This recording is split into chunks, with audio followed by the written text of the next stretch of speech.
তরমুজ খোসা ফেলে না দিয়ে দারুণ একটি রেসিপি তৈরি করে দেখতে পারেন। ছোট বড় সবাই কিন্তু খুবই পছন্দ করবে এইভাবে তৈরি করলে।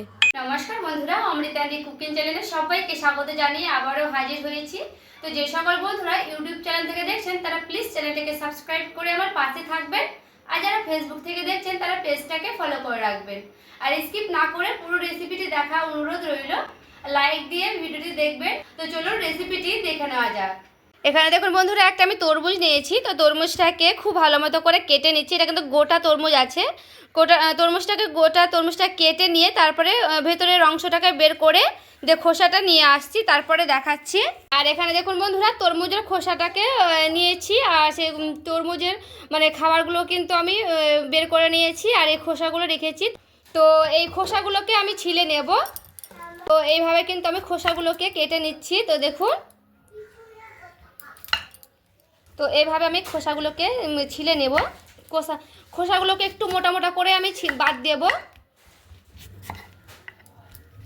এই যে এইভাবে আমি কেটে নিচ্ছি। আপনাদের যদি এইভাবে কাটতে অসুবিধা হয় তাহলে কিন্তু বটি দিয়েও কেটে নিতে পারবেন। তো আমি কিন্তু এইভাবেই দেখুন ছুরি দিয়ে কেটে নিচ্ছি। এইভাবে ধরলে হালকা করে এইভাবে ঘষে নিলে দেখুন কি সুন্দর কিন্তু কাটানো হয়ে যাচ্ছে। তো আমি একেবারে কিন্তু খোসাটা মোটা করে কাটছি, এই যে। তো এইভাবে কিন্তু আমি সবগুলোকে কেটে নিচ্ছি, তারপরে আবারও ফিরে আসছি। তো এরপরে দেখুন বন্ধুরা, আমি কিন্তু সবগুলোকে খোসা ছাড়িয়ে নিয়েছি। তো আমি কিন্তু ছুরি দিয়ে খুব সুন্দর করে ছাড়িয়ে নিয়েছি। এবার আমি জল দিয়ে খুব ভালো মতো করে ধুয়ে নেব। কিন্তু জল দিয়ে খুব ভালো মতো করে ধুয়ে নিয়েছি। এখানে একটা গ্রেটার নিয়েছি, আর এখানে নিয়েছি সে তরমুজের খোসা ছিলাগুলো। এরপরে খুব ভালো মতো করে এইভাবে আমি গ্রেট করে নিচ্ছি। এখানে চাইলে গ্রেট করে নিতে পারেন, না হলে কিন্তু সেই কেটে নিতেও পারেন পিস পিস করে। তো আমি একটু গ্রেট করে নিচ্ছি, কারণ গ্রেট করলে বেশি ভালো হবে।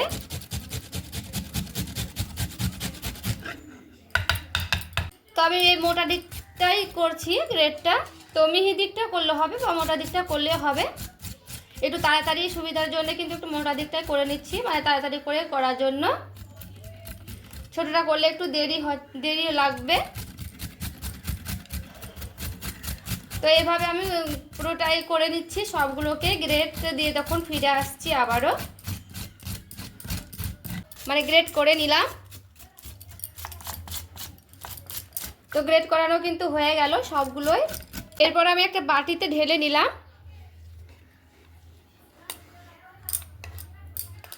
আমি একটা ফ্রাই প্যান বসিয়ে দিয়েছি। ফ্রাই প্যানে দিয়ে দিচ্ছি অল্প পরিমাণে জল দেব, হাফ গ্লাসের মতো জল দিচ্ছি। এখন জলটা কিন্তু গরম হয়ে গেছে। তো এরপর আমি সেই তরমুজের খোসাগুলো গ্রেট করাগুলো আমি দিয়ে দিচ্ছি এখানে। এরপর একটু ভালো মতো করে নাড়াচাড়া করে নেব।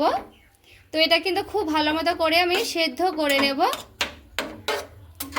এখানে কিন্তু যেমন পরিমাণে জল দেবেন তেমন পরিমাণে কিন্তু জ্যাম তৈরি করানো হবে। তো এইভাবে কিন্তু খুব ভালো মতো করে আমি ঢেকে দেব। এরপর আমি ঢাকা দিয়ে দিচ্ছি। ঢাকা দিয়ে খুব ভালো মতো করে সেদ্ধ করে নেব। এরপর দেখুন খুব ভালো মতো করে কিন্তু আমি এটাকে সেদ্ধ করতে রেখে দিয়েছিলাম, প্রায় 10 মিনিটের মতো ঢাকা দিয়ে রেখে দিয়েছিলাম সেদ্ধ করতে। তো আমি কিন্তু একবারও আর তুলে দেখিনি। তো গ্যাসের আঁচটা কিন্তু আমি বাড়িয়ে রেখেছিলাম। আর এখানে দেখুন সেদ্ধ হয়ে গেছে প্রায়, মনে হয়। হ্যাঁ, দেখুন সেদ্ধই কিন্তু হয়ে গেছে। আর এখানে দেখুন বন্ধুরা, আমি ছাঁকনিটা দিয়ে ছেঁকে নেব। তো আমি কিন্তু এই রসটাই নেব, আর এই যে দানাগুলো নেব না, এই খোসাগুলো নেব না। আর এখানে দেখুন আমি খুব সুন্দর করে কিন্তু এই জলটাকে নিয়ে নেব, শুধু জলটাই নেব। আর এই যে গোটাগুলো নেব না, তরমুজের খোসাগুলো নেব না, এগুলোকে একটু ছেঁকে ছেঁকে নিচ্ছি।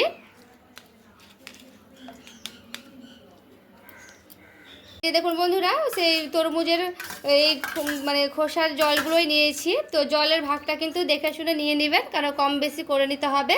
এখানে আমি ফ্রাই প্যান চাপিয়ে ফ্রাই প্যানে দিয়ে দিচ্ছি সেই রসগুলোকে। এরপরে একটু এইভাবে খুব ভালো মতো করে নাড়াচাড়া করতে থাকবো। আর এখানে দেখুন বন্ধুরা, খুব সুন্দর করে কিন্তু বলক উঠে গেছে। তো এইভাবে খুব ভালো মতো করে কিন্তু অনবরত নাড়তে থাকবো। তো একটু ভালো মতো করে ফুটিয়ে নিচ্ছি এইটাকে। আর এখানে দেখুন এক বাটি মাপে দিয়ে দিচ্ছি চিনি।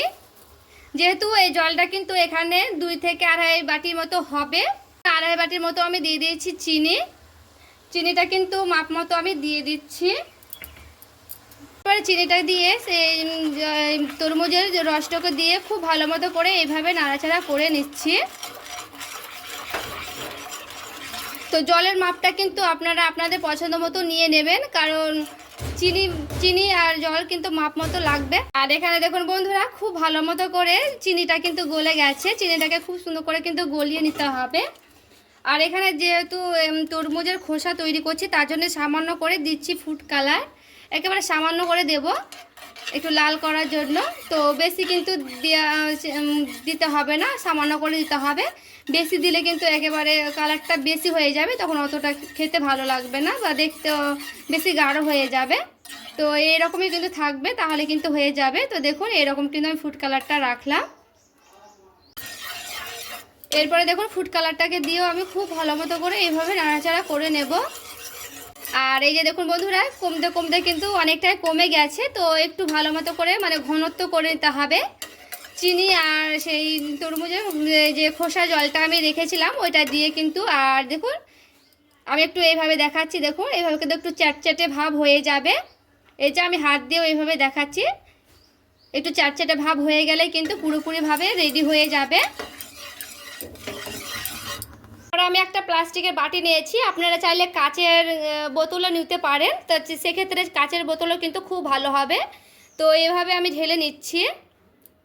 বলছি আপনারা আপনারা পরিমাণ মতো করে নেবেন, যেহেতু আমি এখানে চিনির ভাগটা হিসাবে জলটা ব্যবহার করেছি। কারণ যেমন আপনারা চিনির ভাগ নেবেন তেমন কিন্তু জলের ভাগটা নিতে হবে, নাহলে কিন্তু অতটা ভালো সেট হবে না বা খেতেও ভালো লাগবে না। তো এইগুলোকে আমি ঢাকা দিয়ে আমি রেস্টে রেখে দিচ্ছি, তারপরে ফিরে আসছি। তো এখানে দেখুন বন্ধুরা নিয়ে চলে এলাম। তো প্রায় 1 ঘন্টার মতো আমি রেখেছিলাম, মানে ঠান্ডা করে নিয়েছি যতক্ষণ থাকে। তো আপনারা কিন্তু ফ্রিজে রেখে দিতে পারেন, এটাও কিন্তু খুব সুন্দর হবে, ঠান্ডা ঠান্ডা খেতে ভালো লাগবে বা অনেক দিন থাকে। তো যেহেতু আমি এখানে অল্প করেছি তার জন্য কিন্তু ফ্রিজে রাখলাম না বেশি দিন, খুব 3-4 দিন যাবে, এতে শেষ হয়ে যাবে। তো ব্রেড থাকলে কিন্তু ব্রেড দিয়ে খেতে পারবেন। তো আজকে আমার কাছে রুটি আছে, তো রুটি দিয়ে আমি দেখাচ্ছি, রুটি দিয়েও কিন্তু খেতে পারবেন। আর দেখুন কি সুন্দর একেবারে কিন্তু জেলি জেলি হয়ে গেছে, জমে গেছে। তো এটা কিন্তু আরও 1 ঘন্টার মতো রাখলে কিন্তু একেবারে সেট হয়ে যাবে, আর ফ্রিজে রাখলে তো পুরোপুরি সেট হয়ে যাবে। তো আমি রুটি দিয়েও এভাবে মাখিয়েও দেখাচ্ছি। তো দেখুন রুটি দিয়েও খেতে ভালো লাগবে বা ব্রেড দিয়েও কিন্তু খেতে খুবই ভালো লাগবে। কিন্তু গোটাটায় মাখিয়ে নিতে পারবেন। ফ্রিজে রেখে দেবো, দিয়ে খুবই কিন্তু সেট করে নেব আরও। তো বন্ধুরা আজকের আমার এই জ্যামের রেসিপিটা কেমন লেগেছে অবশ্যই কমেন্ট করে জানাতে ভুলবেন না। তো আমি এখানে প্লাস্টিকের বাটিতে রেখেছি, আপনারা কিন্তু কাচের বোতলে বা কাচের বয়ামে কিন্তু ভরে নিতে পারেন। তো আজকের রেসিপি কেমন লেগেছে অবশ্যই কমেন্ট করে জানাতে ভুলবেন না। ভালো লেগে থাকলে প্লিজ একটি লাইক করবেন, চ্যানেলটাকে সাবস্ক্রাইব করে আমার পাশেই থাকবেন। দেখা হচ্ছে আরেকটি রেসিপির সঙ্গে। সবাই ভালো থাকবেন, সুস্থ থাকবেন।